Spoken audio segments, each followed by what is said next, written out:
तो वीडियो तो देखना ही था, क्योंकि जानकारी तो हमें सब सारी लगातार लेते जा रहे हैं। हर चीज़ कुछ भी मिस नहीं करेंगे। कुछ इंटरेस्टिंग लगेगा, कुछ थोड़ा सा बोरिंग लगेगा, तो मुझे लगता है ये वाला वीडियो इसको देखना ज़रूरी है, ताकि हमारे अंदर कंसेप्ट क्लियर हो कि कोई रेल को एक्सेप्ट या रिजेक्ट और उसके टॉलरेंसेस क्या होते हैं, ये पता होने चाहिए।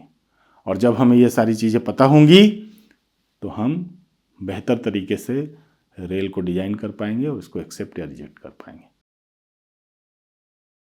नमस्कार दोस्तों, इस वीडियो में हम लोग बात करेंगे रेल के स्पेसिफिकेशन के बारे में।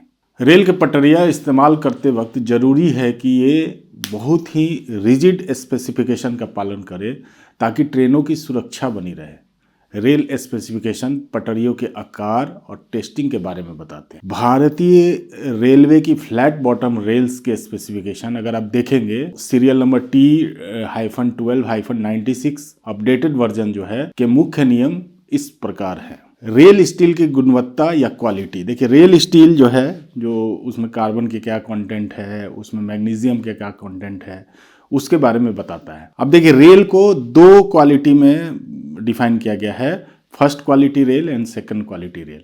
और जो उसके डायमेंशनल अप्रोच है, उसमें कुछ टॉलरेंसेज हैं जो उसके अंदर ही होने चाहिए। तो जो फर्स्ट क्वालिटी रेल्स में होता है, उसमें जो हाइट, उसके हाइट में जो टॉलरेंस होता है 0.8 मिलीमीटर प्लस में हो सकता है, या माइनस में अगर लेंगे तो सिर्फ 0.4 मिलीमीटर फर्स्ट क्वालिटी का रेल जो होगा।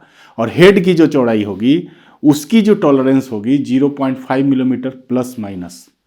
और रेल की ऊपरी सतह से कहाँ 14 मिलीमीटर नीचे उसको मापना है, तो वहाँ पे क्या होना चाहिए, प्लस माइनस 0.5 mm। और जो फ्लैंज की चौड़ाई है, फ्लैंज की चौड़ाई में हम जो टॉलरेंस लेते हैं, अलाउड टॉलरेंस है plus minus 1 millimetre 60 kilogram rail से कम, और 1.2 मिलीमीटर अगर 60 से, जैसे 68 किलोग्राम रेल की बात चल रही है कि फ्राइट कॉरिडोर में यूज किया जाए, तो उसमें हम 1.2 मिलीमीटर का टॉलरेंस ले सकते हैं। अब जो वेब की मोटाई, जो मिनिमम मोटाई होती है, उसमें जो टॉलरेंस होगा प्लस में 1 मिलीमीटर और माइनस में 0.5 मिलीमीटर। तो ये जो है वेब की थिकनेस में जो टॉलरेंस है। उसके बाद बात करते हैं वर्टिकलिटी या उसकी जो सिमेट्रीनेस है, इसमें प्लस माइनस मिलीमीटर का टॉलरेंस अलाउड है। अब जो फ्लैंज है, base of the rail shall be true flat and, but उसमें जो है बहुत थोड़ा सा जो उसमें जो टॉलरेंस अलाउड है 0.4 मिलीमीटर का, अगर उसमें कनकेव बनता है तो वो हम परमिट कर सकते हैं। और फिशिंग का जो सतह है जहाँ पे हम लोग कनेक्ट करेंगे, तो deviation from the standard template not to exceed, जो टेम्पलेट है कहाँ पे होल करेंगे फिशिंग, जहाँ कनेक्शन के समय फिश प्लेट लगाने के लिए, उसमें उसके टेम्पलेट में जो टॉलरेंस है ये 1.2 mm वेब में होता है और 0.2 mm at the fishing surface. तो ये टॉलरेंस है जो कि क्लास 1 रेल के लिए, फर्स्ट क्वालिटी रेल के लिए इंपॉर्टेंट है। अब सेकेंड क्वालिटी रेल जो होता है, उसमें थोड़े बहुत टॉलरेंसेज जो है बढ़ जाएंगे। जैसे ऊंचाई में जो आपका टॉलरेंस है वो प्लस में 1.6 मिलीमीटर और माइनस में 0.8 मिलीमीटर हो जाएगा, जो कि बढ़ जाएगा। जबकि हमने अभी देखा था कि जो फर्स्ट क्वालिटी रेल में 0.8 मिलीमीटर मैक्सिमम था प्लस में, और माइनस था 0.4 मिलीमीटर। उसी तरह अगर हेड की चौड़ाई की बात करेंगे, तो यहाँ पे जो टॉलरेंस हो जाता है प्लस में 1.2 मिलीमीटर और माइनस में 0.6 मिलीमीटर। जबकि हमने जो फर्स्ट क्वालिटी के रेल में देखा था प्लस माइनस 0.5 मिलीमीटर रेल ऊपरी सतह से 14 mm नीचे नापेंगे तो उसके टॉलरेंसेस काफ़ी कम है। जबकि सेकेंड क्वालिटी में टॉलरेंसेस की लिमिट थोड़ी सी ज़्यादा है। अब फ्लैंज की चौड़ाई की बात करेंगे, तो इसमें टॉलरेंस 1 मिलीमीटर 60 किलोग्राम से कम वाले रेल में, और 1.2 मिलीमीटर 60 किलोग्राम से अधिक वाले रेल में अलाउड है। और फ्लैंज की चौड़ाई में 1 मिलीमीटर, इसमें दोनों केस में आप समझ लीजिए कि लगभग बराबर है। अब बात करें वेब की मोटाई, तो वेब की मोटाई में यहाँ पे टॉलरेंस ज़्यादा है 0.16 मिलीमीटर प्लस में, और माइनस 0.6 मिलीमीटर जो है माइनस में हम कर सकते हैं। तो जो सेकेंड क्वालिटी की रेल है, इसके कुछ कंडीशंस हैं। ये पटरी जो है मेन रेल में यूज नहीं हो सकते हैं। इन पटरियों का इस्तेमाल सिर्फ लूप लाइनों या निजी साइडिंग्स में किया जाएगा, और इनकी लंबाई 13 मीटर या उससे कम होगी।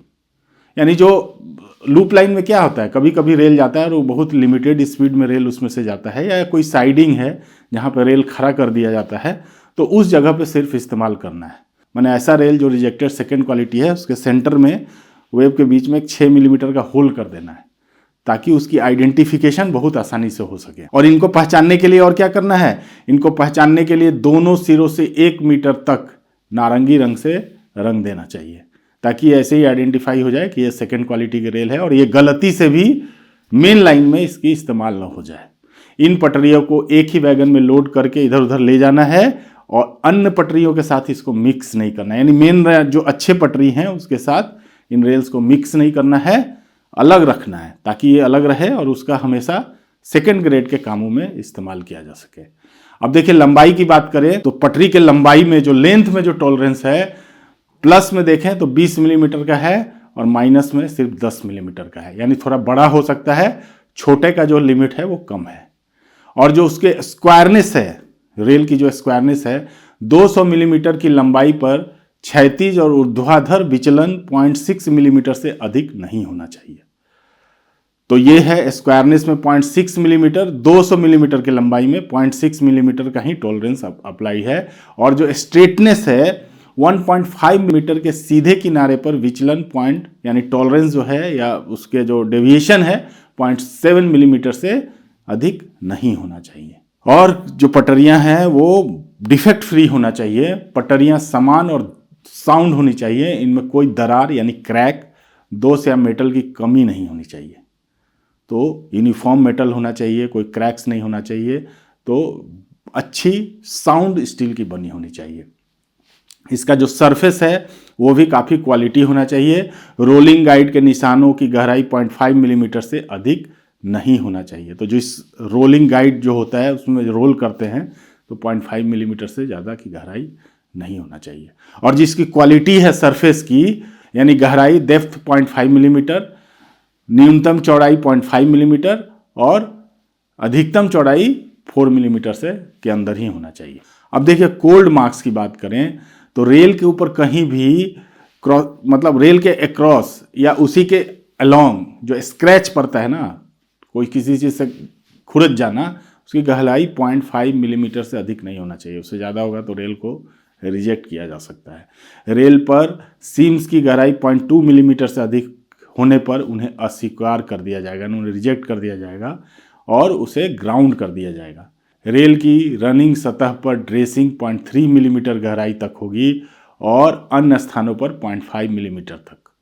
तो जहाँ पर रनिंग करता है, जहाँ पे टॉप सरफेस है, वहाँ पे जो ड्रेसिंग की गहराई है 0.3 मिलीमीटर से ज़्यादा नहीं हो सकती है। अन्य जगह साइड वाइड में कहीं और तो 0.5 मिलीमीटर तक हम उसको अलाउ कर सकते हैं।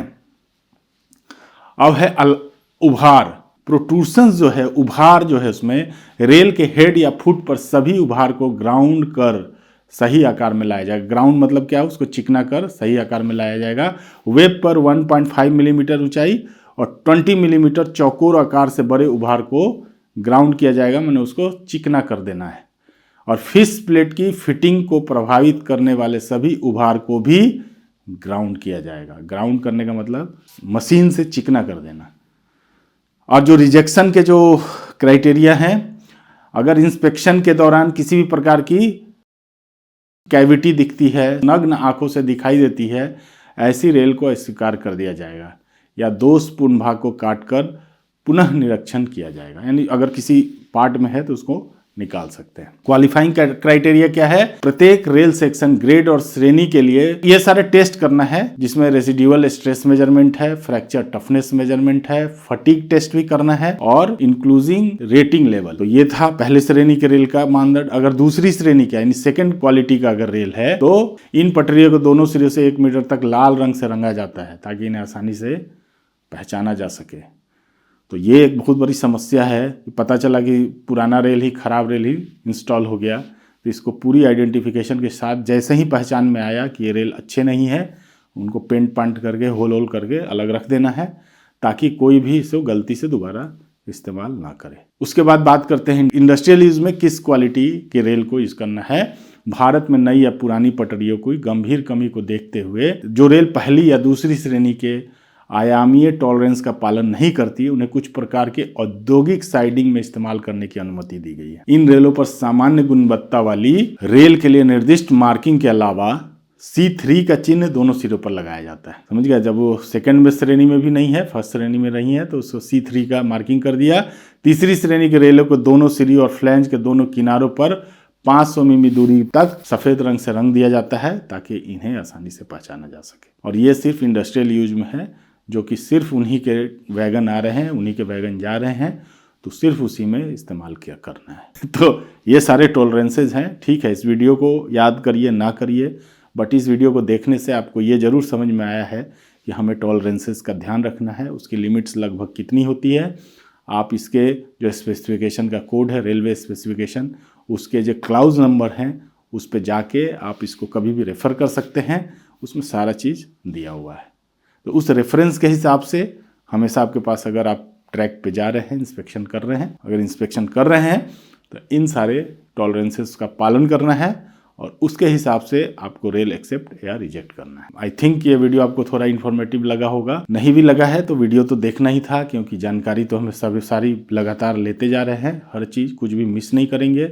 कुछ इंटरेस्टिंग लगेगा, कुछ थोड़ा सा बोरिंग लगेगा, तो मुझे लगता है ये वाला वीडियो थोड़ा बोरिंग हो सकता है, फिर भी इसको देखना ज़रूरी है ताकि हमारे अंदर कंसेप्ट क्लियर हो कि कोई रेल को एक्सेप्ट या रिजेक्ट और उसके टॉलरेंसेस क्या होते हैं, ये पता होने चाहिए।